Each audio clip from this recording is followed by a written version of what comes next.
I messaged Ben and was like, hey, I'm stuck in Tiananmen Square. And he was like, message my wife. Sit forward and we're like... Because we haven't got enough Chinese to do it with genuinely Greg's sausage rolls. Sausage rolls! Yes! I was going to say Greg's sausage rolls. Hi guys, welcome back to my channel. I hope you enjoyed the first 2 interviews that I did.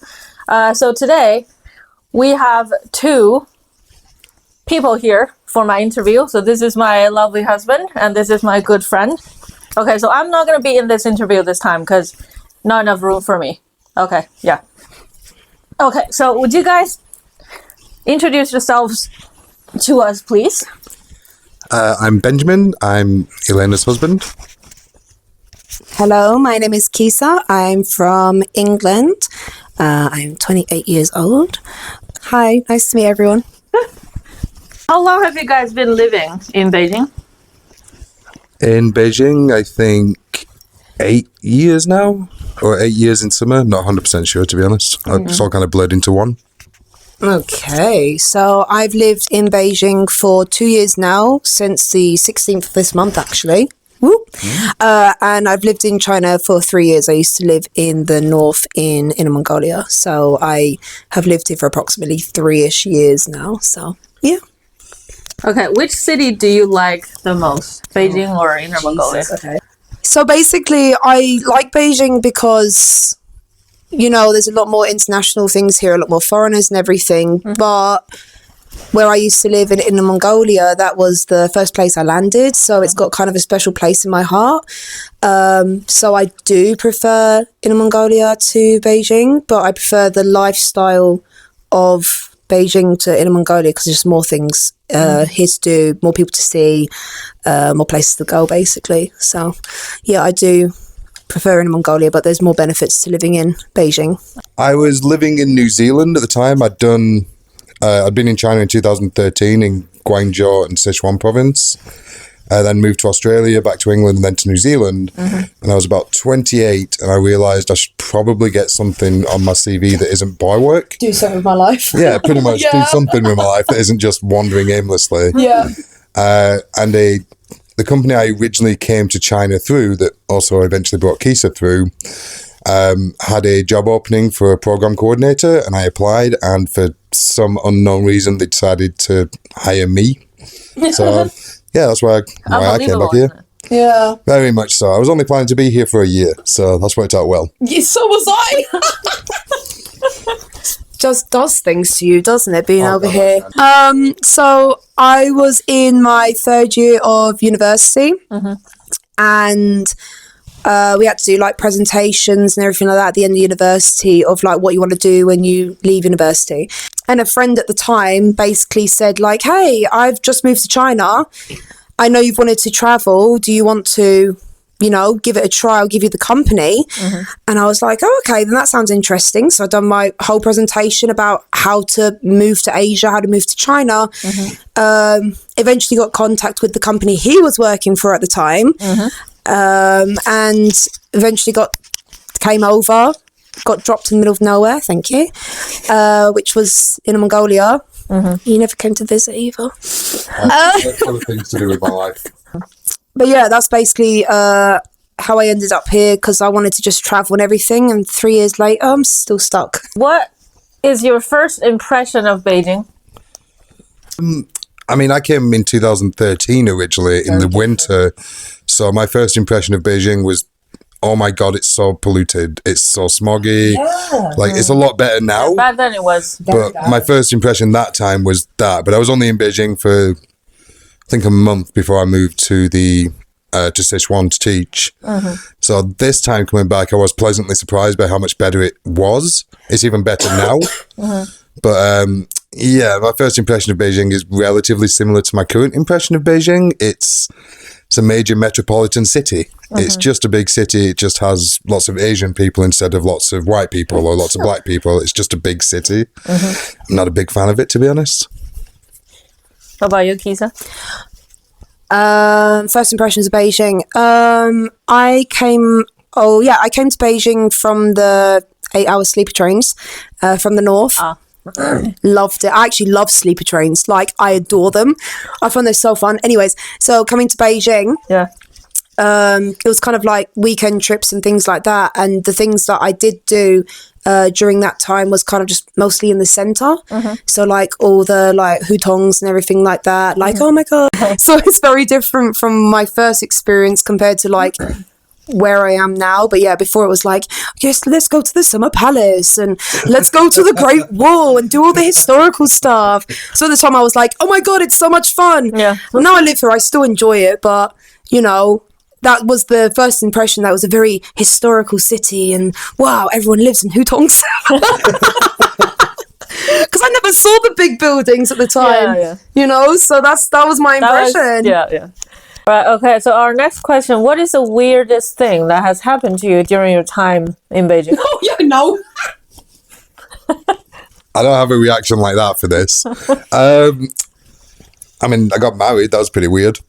But I'd say probably genuinely the weirdest thing in Beijing, not the weirdest thing I've done in China, but the weirdest thing in Beijing was probably when you made me eat pig brain. That was just actually not as bad as I thought it'd be. I'll put a picture somewhere on this. That's not as bad as I thought it would be, the pig brain. It's going to taste like whatever you cook it with, whatever you put in the thing to boil, but I do distinctly recall you telling me if we don't cook it properly, we'll die. You Properly, got not worms. probably. You got worms. Was it in a hot pot? Yeah. Oh. Yeah, it was down there. It was at that shop just outside our building. Oh, that one? Yeah.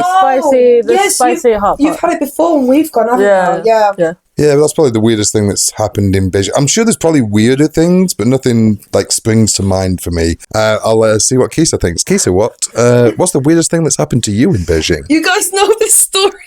When I did live up north, my friend came over to visit me, and we came to Beijing for maybe like 3-4 days to like explore and everything like that. And after a long night of having some drinks, we got stuck near Tiananmen Square. Watched some giant rocks get moved in the middle of the night, which was really jarring. And I didn't know how to get home or to the hotel. So I tried to like wave down the taxis, but didn't realize in Beijing that you can't do that.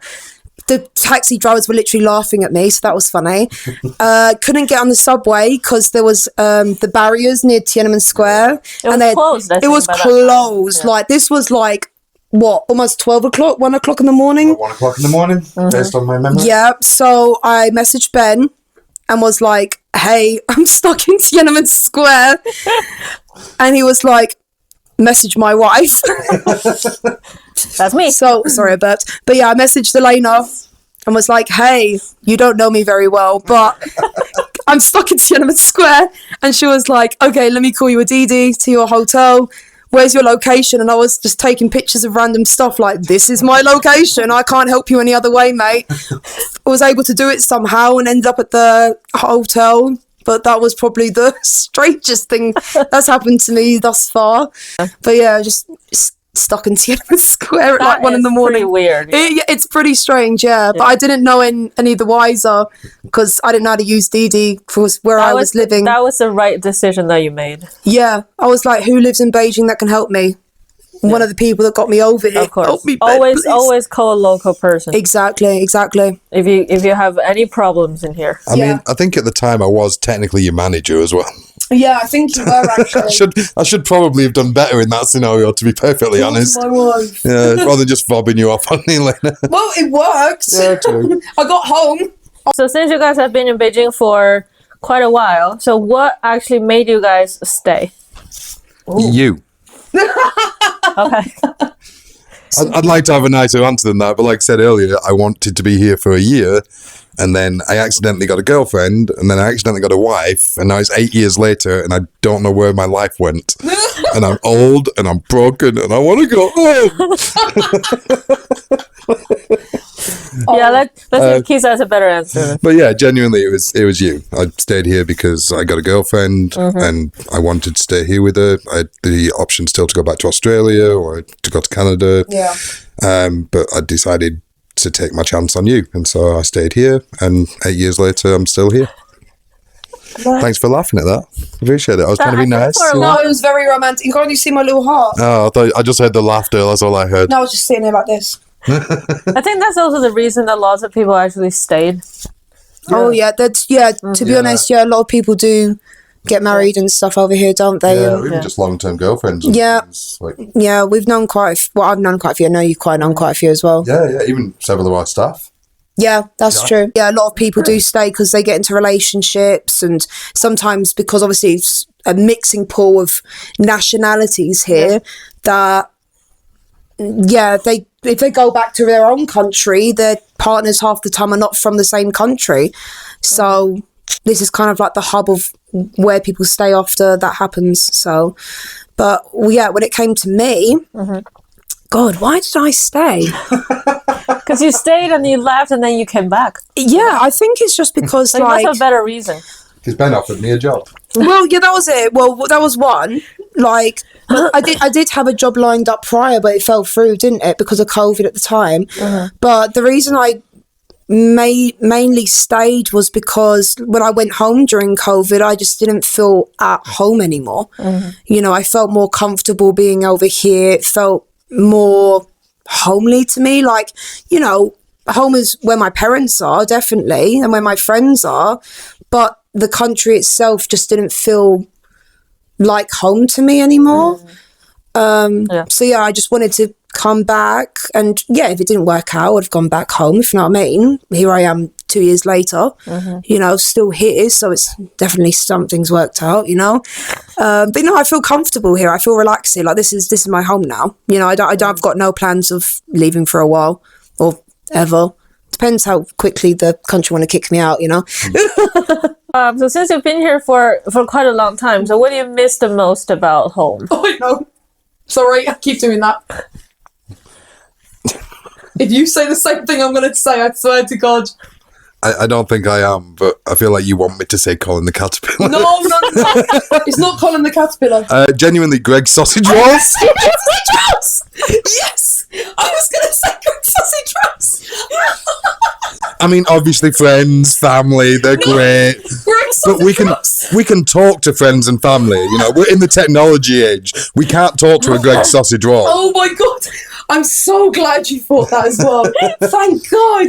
Can you not get Greg sausage rolls here? No, I've tried. Yeah, I've tried. Irritatingly, if you put it into Taobao, which is like one of the websites you can buy things off here, it will come up with vouchers for Greg's. I can purchase vouchers for Greg's. You can. But then I can't go Greg's. Know that. Briefly, Iceland was over here as well, and I thought, Iceland do frozen Greg's. If they get big, they'll start bringing them up, and then Iceland just kind of disappeared. They had party sausage rolls, I think, at one stage. Yeah. Or like party sausages or something. Yeah, like cocktail sausages. Yeah. But they're just not the same. No, literally, the first thing that came to my mind was, Greg sausage rolls. Yeah, okay. That is the biggest thing. Okay, since we're on that matter, do you guys have anything to say for everybody who comes from England? Do you have any suggestions for them, like food-wise? There's no Greg sausage rolls. There's no Greg sausage rolls, guys. Don't listen to a Chinese person when they tell you there's a fish and chip shop. It is not a fish and chip shop. It's just fish and chips. She's from the south. She doesn't know real fish and chips, so it's fine. She doesn't have proper chippies down there. I used to live in the south. Trust me, I'm aware they do not have proper chippies. Is there no good fish and chips here in the city? There's good fish and chips. It's just not a chippy. It's not a chip shop like we would think of in England. Yeah, I know what you mean. Like, you go near the seaside, you have yourself some fish and chips. Jing'e do some really good fish and chips. But they're not seaside fish and chips, if you know what I mean, like from England. But also, look at your shop. Do you April Gourmet, Olay, Jenny Lou do Western stuff. It's more expensive because there's a tax on it. But if you're missing home, there is always something from home, like a snack or a food type or something you can get from there that will kind of placate it. Also, Taobao, you can actually do deliveries from there. It takes ages, though. Like, you could want, I don't know, some skips or some... Tomato soup takes forever. Tomato soup. Takes forever. Because you'd be ordering from overseas. Yeah, exactly. And takes a longer time. Oh, what's the other one?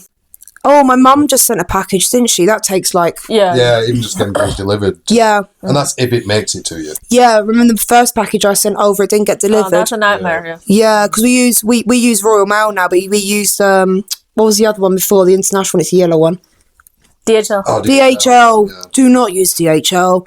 It's rubbish. They just kind of hand it off to a Chinese courier service, and they're like, "There you go, it's on you now." Yeah, exactly. Still don't know how to send things They don't home, really but work that well. yeah, exactly. But yeah, you can get comforts from home, but you have to pay the price for it. Yeah. Oh, and also things like Breakfast Champion, Yeah, a bit of Pie Guy.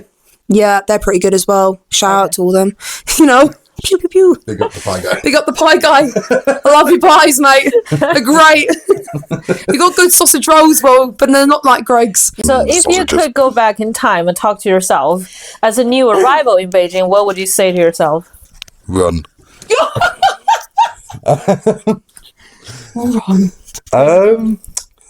Don't spend 4 years doing a job for your CV for such a low wage. Yeah. It's not really worth it in the long run.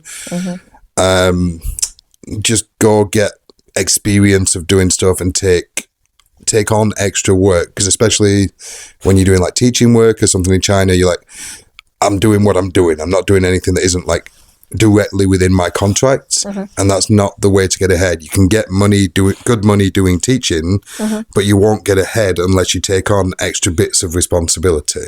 So rather than doing the low wage, high level position that I had, I'd have been better off taking the money and being in a situation where I'd have a bit more freedom at this age. Learn to be more self-sufficient kind of thing.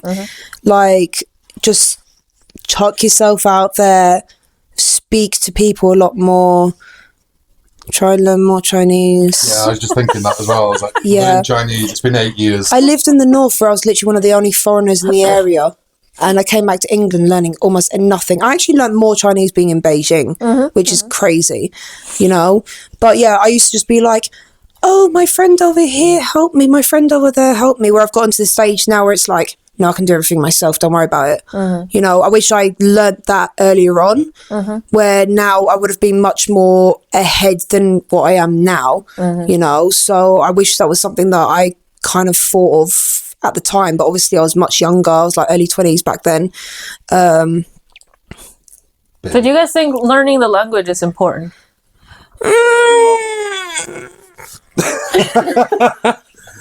That feels like a bit of a loaded question, doesn't it? It is. It's a genuine question. No. And that's not to say you shouldn't, but it's not a necessity in a place like Beijing. Beijing, definitely. Even in smaller places, you tend to find people that know some English and want to speak to you because they want to practice. Yeah. But Beijing specifically, like, I've tried to have this, you know, I've had this conversation with Chinese people before where they're like, oh, why haven't you learned more? And I'm like, well, my wife speaks English, my friends all speak English, my rugby team all speak English, all my colleagues at work speak English, all the kids were trying to speak to them in English all the time. We're not allowed to speak Chinese. Yeah.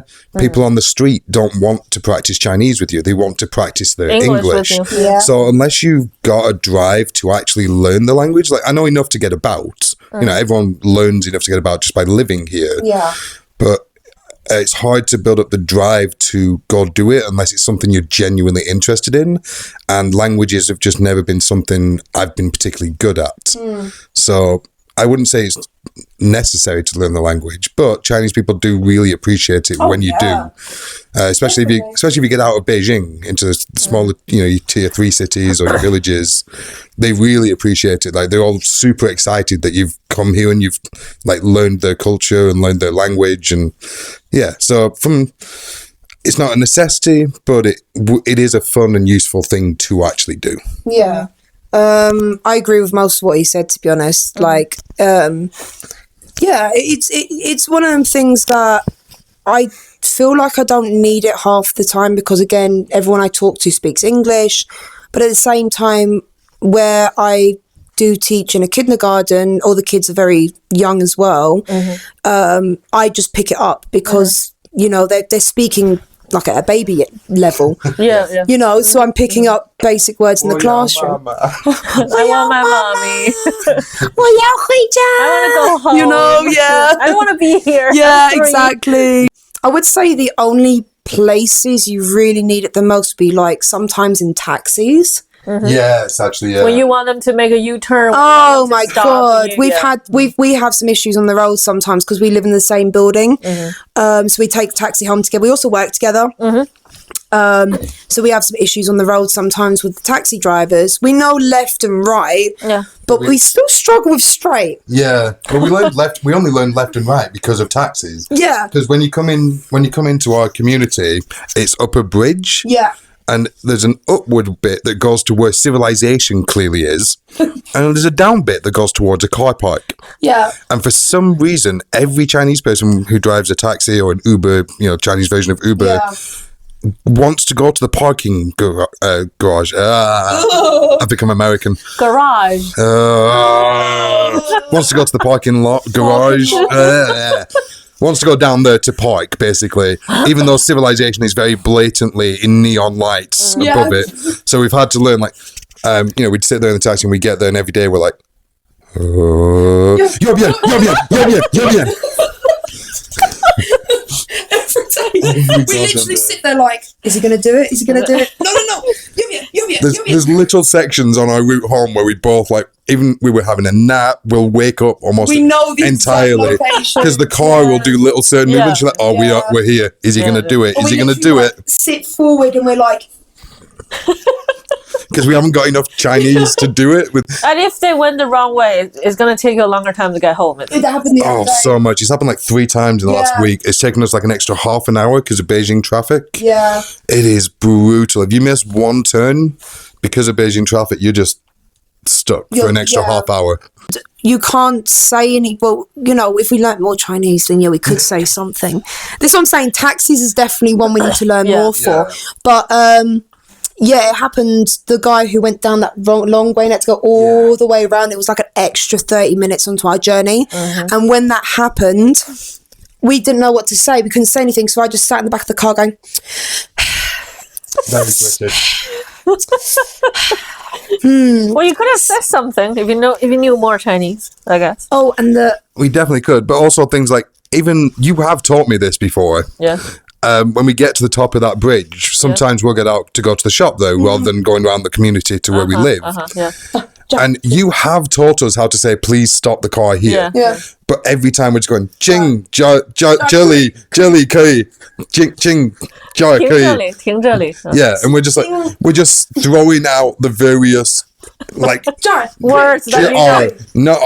curry. We're just throwing out buzzwords and pointing and hopping for the best. Yeah, we always lean forward and just like, curry. But the problem is, it's a right turn when you get there. So the guy's like, I know, it's a right turn. And we're like, no, here, stop here. Yeah. And we just look like idiots, basically, in the back of this. And the poor guy's driven, in Beijing traffic, sometimes up to 2 hours to get us home. Today was about 2 hours. Yeah, today was about 2 hours. So the poor taxi driver's like, what is going on? What are these two idiots doing? And we're just flopping around like fish going, not with the right tones, not with anything. Just, it's the equivalent of a Chinese person coming to England and just going, Yeah, basically. Yeah. Oh, we are awful people.